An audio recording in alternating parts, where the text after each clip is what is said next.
This podcast is brought to you by the School of Advanced Study, University of London. All of our podcasts are available from our website, www.sas.ac.uk.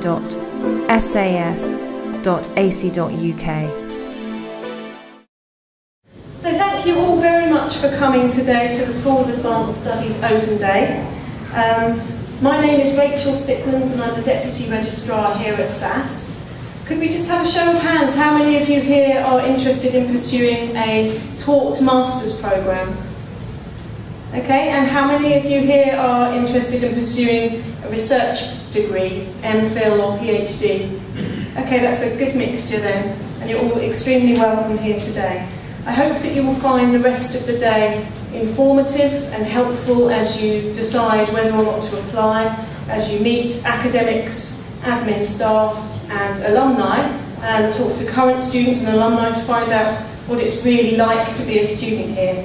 Often when you go to an open day, you get lots of information, but you're left wondering, well, what's it really like to study there? And we hope that today will give you a better idea of what it's like to study at the School of Advanced Study. So the issues that I'm going to talk about in this short presentation, I'll just give a bit more information about the School of Advanced Study. I'll talk a little bit about the institutes and the administration, how to apply, the entry requirements, what happens after you've applied, a little bit of information for international students, and then the hot topic of how to finance your studies. We'll talk a little bit about scholarships, bursaries that might be available to you, and external funding. So the School of Advanced Study was founded in 1994 and it brings together the specialised scholarship and resources of 10 prestigious postgraduate research institutes. Most of the institutes are actually based here in Senate House, but we do have a couple that are located nearby. The Warburg Institute is in Woburn Place and the Institute of Advanced Legal Studies in Russell Square.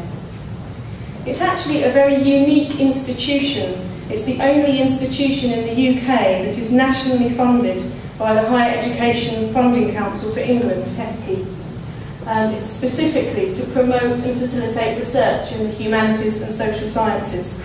The school is actually really pleased to announce the successful outcome of the funding review that's taken place recently, and the public funding is going to continue at the current level on the basis of a rolling 5-year grant.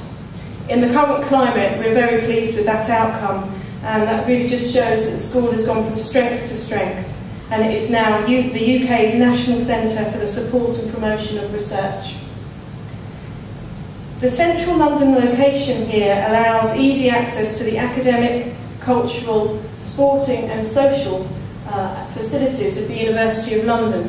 So although the School of Advanced Study is a very small, specialised postgraduate institution, you have the best of both worlds because it's also part of the University of London, which is very big. So it's a nice mixture of having a small, close-knit institution, but yet you have the benefits of the wider University of London. And you will come out with a University of London degree. Books, books, books I put there because the Bloomsbury area here is often described as having the greatest concentration of books in the entire world. It's made up of 3 million volumes of the Senate House libraries, most of them being in this building, but also the Institute libraries, and the other University of London libraries, so you'd have access to King's, UCL, the LSE, and of course the British Library and the British Museum next door. As I mentioned, there are 10 postgraduate research institutes. They offer many events, workshops, seminars, and they undertake and publish academic research. They provide research fellowships and resources for networking and research collaboration. 6 of the institutes offer a range of taught master's programmes and doctoral supervision.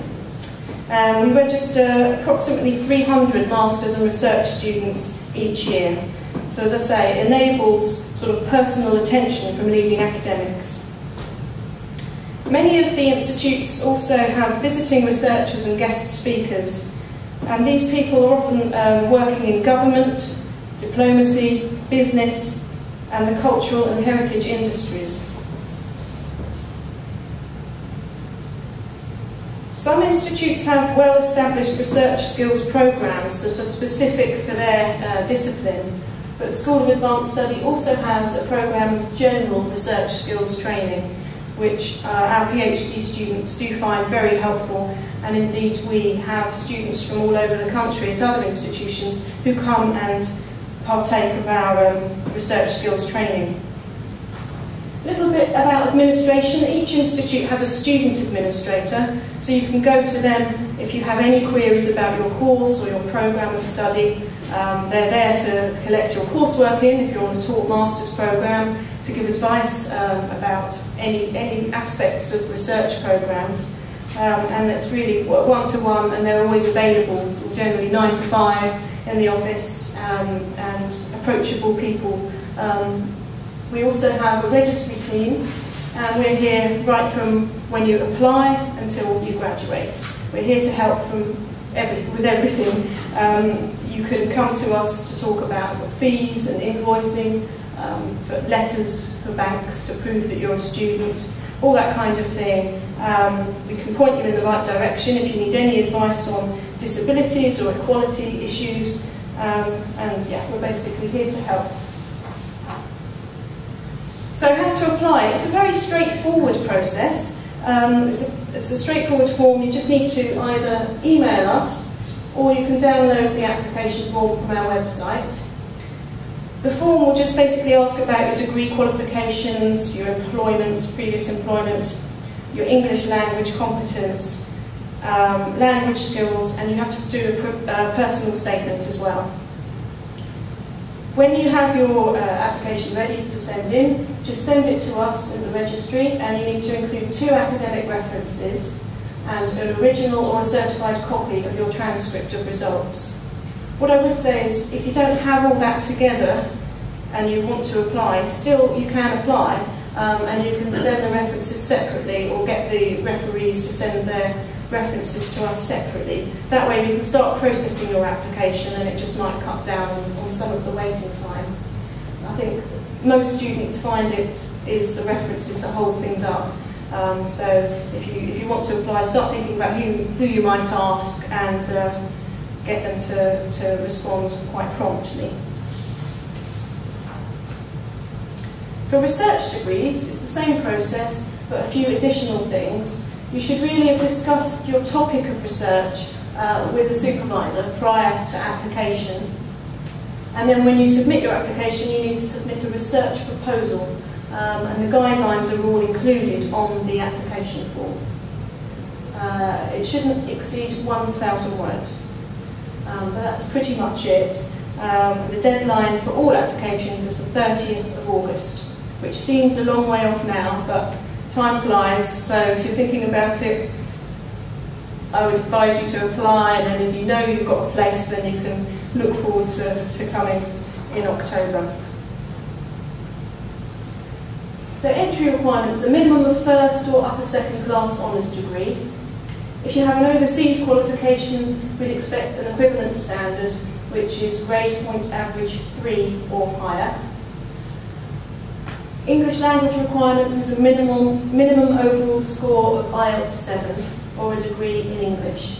There are alternatives to IELTS, and they are listed on our website.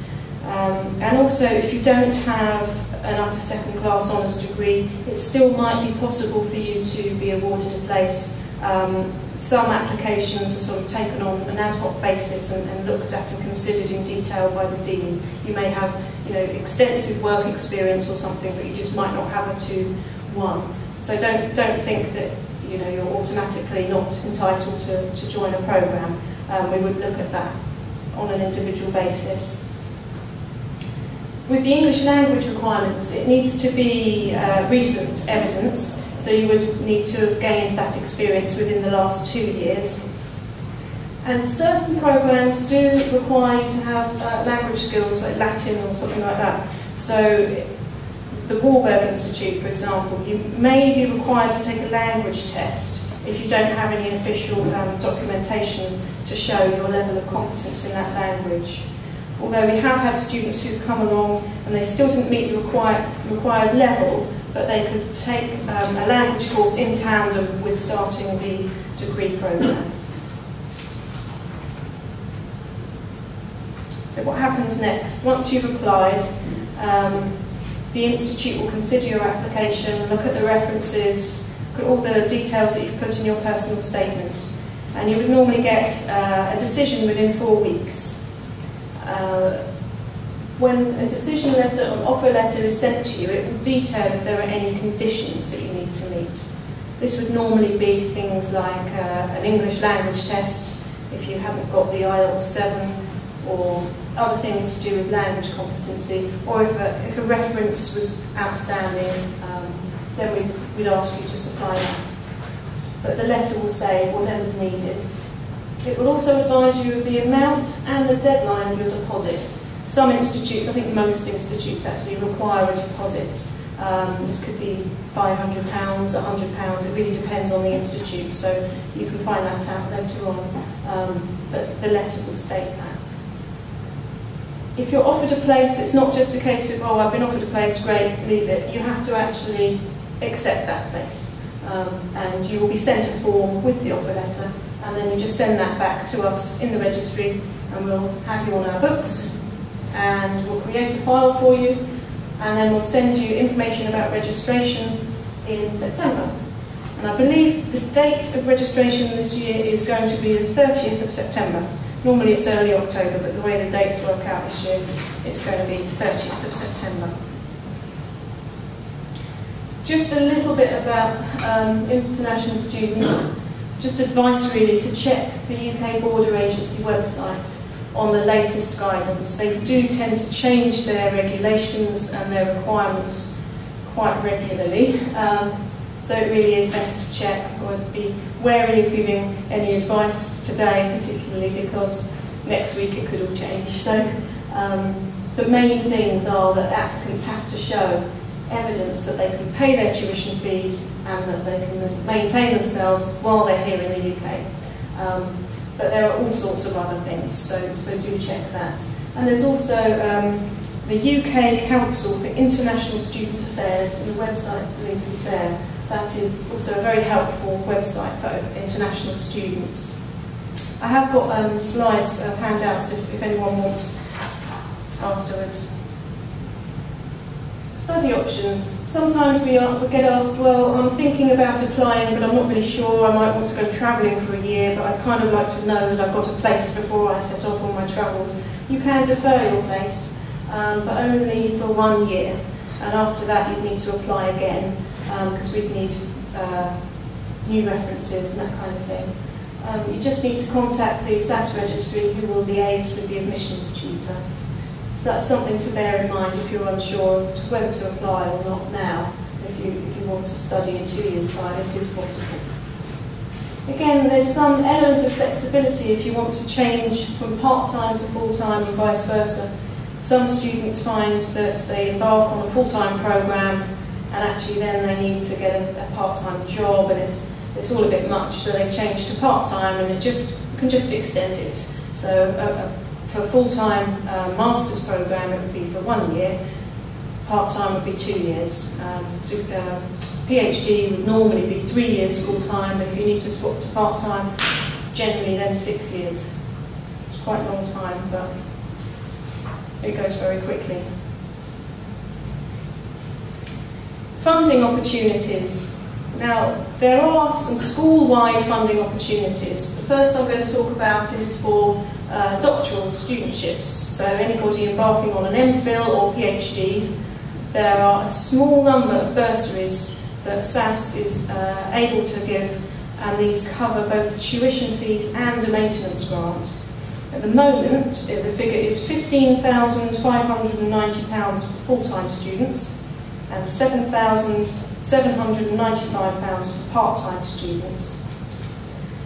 It's only for students who are about to start their first year of study, but it's open to full-time or part-time, home, EU or overseas students. If you're an overseas student, I think you have to pay the difference between the overseas fee and the home EU fee. The application form is available on the SAS website, and how it works is you need to apply by the 18th of March. Now the thing is, you have to have accepted the offer of a place before you can apply. So this deadline is quite important. You need to kind of apply quite quickly, get offered a place, accept a place, and then apply for this SAS doctoral studentship by the 18th of March. Once you've submitted your application, there's a school nominations panel that will consider it and make a decision on academic merit. I'm not 100% sure what the criteria are, it just says academic merit, so I guess you have to provide proof, but all the information is on the website. And then you'll be notified in May or early June if you've been nominated for a studentship. Now this one is the Arts and Humanities Research Council, the AHRC. We get a number of studentships for masters and doctoral degrees, so if you're unlucky, you're doing an MPhil or PhD and you don't manage to get the funding for the SAS doctoral studentship, you may be able to get an AHRC grant. Again, it's for full-time or part-time students, home or EU. For EU students, it only covers fees, so you don't get the maintenance grant, but still that's a very helpful thing to have. It covers tuition fees and maintenance if you're a home student. The deadline again is the 18th of March, and it's the same as the SAS doctoral studentship in terms of money: $15,590 for full-time and $7,795 for part-time. The only thing with the AHRC is that they give the funding for students in particular subject areas. So if you're looking at history of art, European language and culture, cultural studies, and some aspects of law, not all law, the AHRC have regulations about what types of law are covered, then you can apply. And again, the deadline is the 18th of March, and you have to have accepted the offer of a place before you can apply. And you'll be notified in May or early June. Now, individual institutes also offer bursaries. There's a sheet you may have picked up. If not, I've got more here. So this blue and white sheet gives the information that I've just said about the school-wide funding opportunities, but it lists individual institutes, Commonwealth Studies, English Studies, Germanic and Romance, historical research, all sorts, that just offer bursaries here and there. I mean, it might be £1,000, £1,500, £700, but it's worth looking at, and they all have their own deadlines, so you need to look at this sheet and make sure that you get your application in time.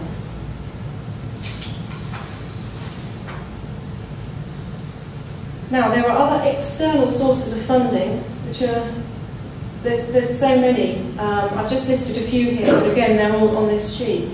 So the British Chevening Scholarships are for students from countries across the world to study in the UK, so that's really applicable to international students.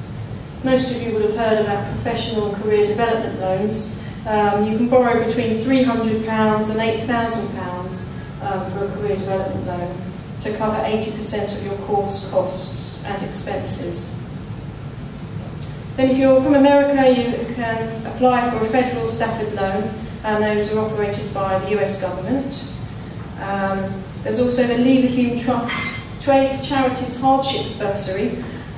These are just for eligible UK students who are or connected with commercial travellers, grocers or chemists. It's quite a niche market, that one, but I did come across a student whose father was a grocer and managed to get a Leverhulme Trust, and yeah, that helped fund their postgraduate degree. There are lots of websites that you can look at for funding as well. Just listed some of the main ones there. British Council, Scholarship Search UK, the National Postgraduate Committee, the official Graduate Careers website, and the UK Council for International Student Affairs, which I mentioned earlier. There's also something called the Alternative Guide to Postgraduate Funding, and this is a very interesting little booklet which has a number of really small charitable organisations that you just wouldn't think of looking to get any funding. But you know, even if it's just £200, £400, it all helps, and you may actually just fulfil the criteria by studying a particular subject or from being from a particular country. So it's worth having a look at, and again, we have those in Registry, and we can email those out to you if you're interested. So that's all I have to say really today. Today you're going to have a chance to have a library tour. I'd recommend that you do that to see what the facilities are like here for when you study. Have a chance to talk to academics, to me and my colleagues as admin staff will be around. It would be helpful for you to sit in on the careers and the alumni panel, see what further opportunities there are once you've embarked on a degree here in terms of further study or careers opportunities. And as I mentioned, a chance to meet alumni and find out what it's really like to study here. And also I'd really like to ask you to join us for the Dean's Welcome and Dean's Reception at 6 o'clock here. A chance to have a glass of wine or a non-alcoholic drink and informal chat with us all. And that's all really. So thank you very much for listening, and I'll be around now if you have any questions. And there are handouts here as well if you need them.